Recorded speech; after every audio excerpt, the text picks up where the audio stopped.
So, good evening and welcome to this nautical version of Finance 341, Chapter 14 on Cost of Capital, which I will attempt to deliver from the comfort of my home. I have to admit that this delivering a presentation on recording is a lot more stressful than doing it in person, and I apologize in advance for the lack of quality of this amateur production.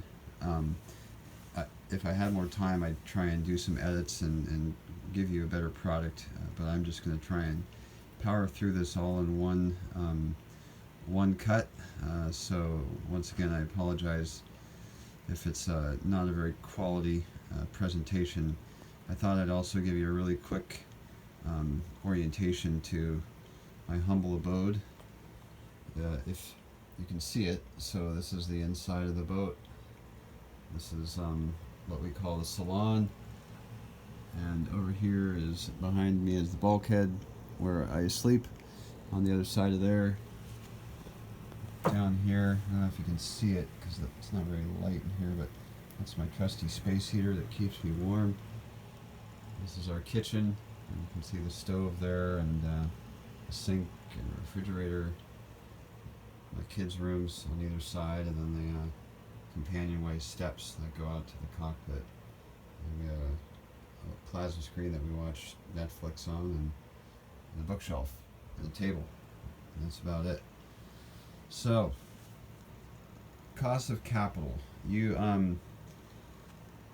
may have heard this phrase before in high school when somebody says that's whack, and they're referring to maybe that something's really crazy or unbelievable, but what they were really talking about was the weighted average cost of capital, which I'm going to teach you how to calculate in this lesson. And but first I want to explain the importance of this number, and really what it is. If you turn in your book to page 4th, let's see, it's 329. This is back in chapter 10 where we were doing capital budgeting. We were required to come up with cash flows of different projects and then either use those cash flows to calculate the internal rate of return, or we come up with the net present value by using a discount rate. For instance, in this problem, it's problem 13. It says, if the tax rate is 34% and the discount rate is 10%, what is the net present value of this project? Or in the next one, it says, in 14, it'll say, if the tax rate is 35%, what is the IRR for this project? And then you would compare the IRR to a required rate of return. Well, what they're effectively referring to here is the weighted average cost of capital. Every corporation has one, and it's also known as a hurdle rate. So we're going to learn how to calculate this number, which has a lot of different applications, primarily in capital budgeting, which we've already covered. Okay.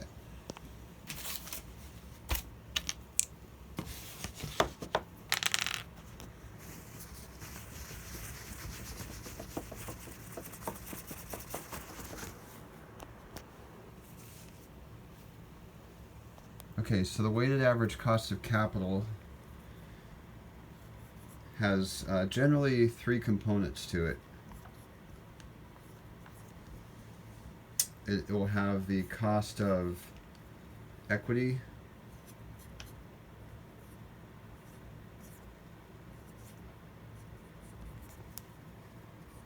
the cost of debt. Keep in mind I'm trying to write and film and look at my notes at the same time. And sometimes the cost of preferred stock. So if you need to take a minute to write this down, you can always pause the recording, because I'm going to be erasing this in a second because I don't have a lot of room to write on. I'm going to switch to a better pen too. So generally those two things, and we talked about this in the beginning, But these are, the way these are weighted on your balance sheet is also known as capital structure.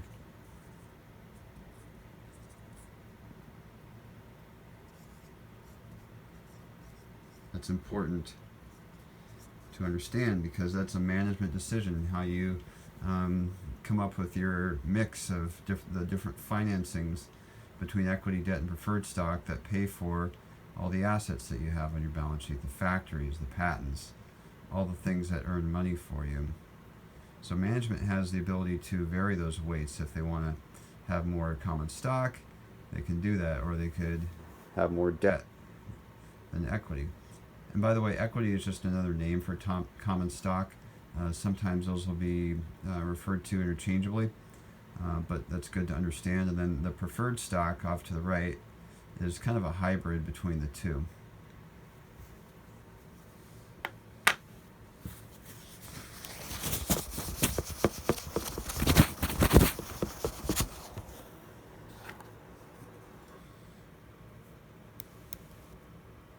Okay, so I'm going to give you an example of what a balance sheet might look like, just to start with. So we're going to have total assets of, we'll say, $1 million.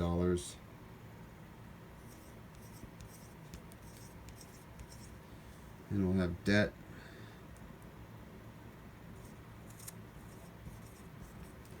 of 500,000. We'll have preferred stock of 300,000, and we'll have equity, otherwise known as common stock, of 200,000 for a total of 1 million.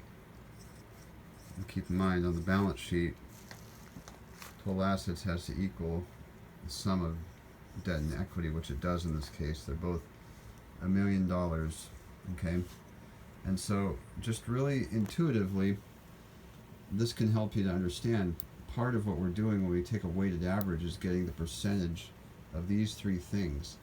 And you could look at this and you could pretty much guess or figure out in your head what those percentages are.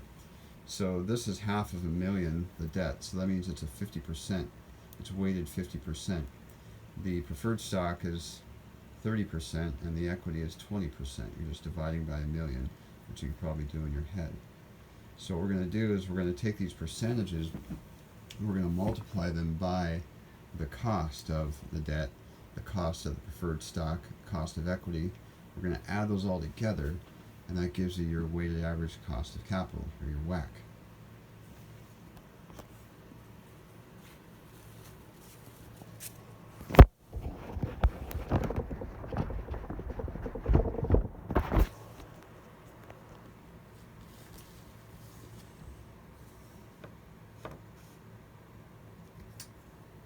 So, cost of equity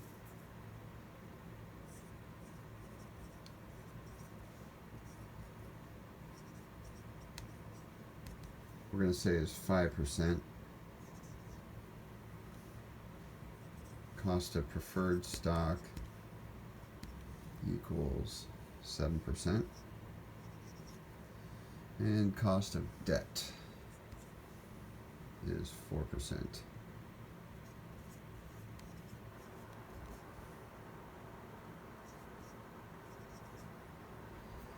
So then all you have to do is multiply by those percentages, and I'll write them down here to the right. So the equity percentage is times 20.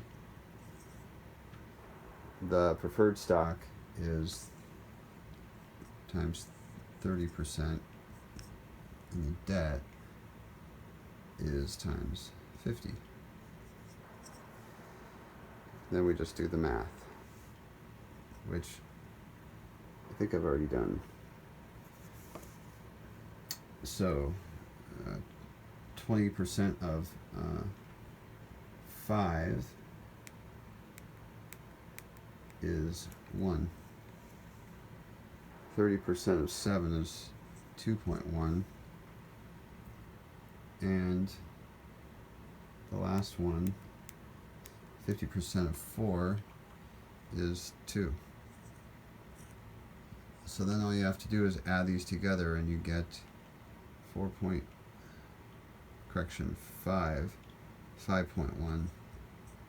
That's a whole number there, that's a 1. So in this case, 5.1 is your weighted average cost of capital. That's pretty simple, I think, to understand what you're trying to do. But we want to take it a step further. We want to understand how we came up with these weights in a little bit more detail and complexity.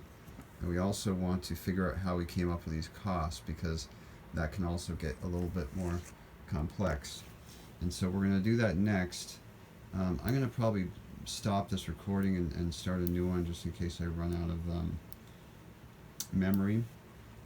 But before I do that, I'm going to do one more thing. For those of you who prefer formulas, I'm going to write the formula out on the board.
Okay, so, and I can write down what all this means too, but basically you have E for equity, P for preferred stock, and you have D for debt. Okay, so it's the V is the value, it's the total value of all three of these components, which we did previously. So you're just taking a ratio here. You're taking the total market value of equity, not book value, and that's important, and we'll go over that later, divided by the total of debt, equity, and preferred stock times the return, the required return, otherwise known as the cost of equity. So that's one number. Then you're taking the ratio of preferred stock to total equity, preferred stock, and debt, multiplying that times the required return of the preferred stock, and then lastly, or the cost of the preferred stock, and then lastly you're taking the debt over the value, multiplying by the cost of debt. But then there's one last thing you have to do, and that's you have to take the tax effect, because you get a tax benefit on debt. You don't have to pay income tax on that, so there's a benefit there. So you always multiply the cost of debt by 1 minus the tax rate. So V equals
I know it's really exciting to watching me write this down, but you can always fast forward.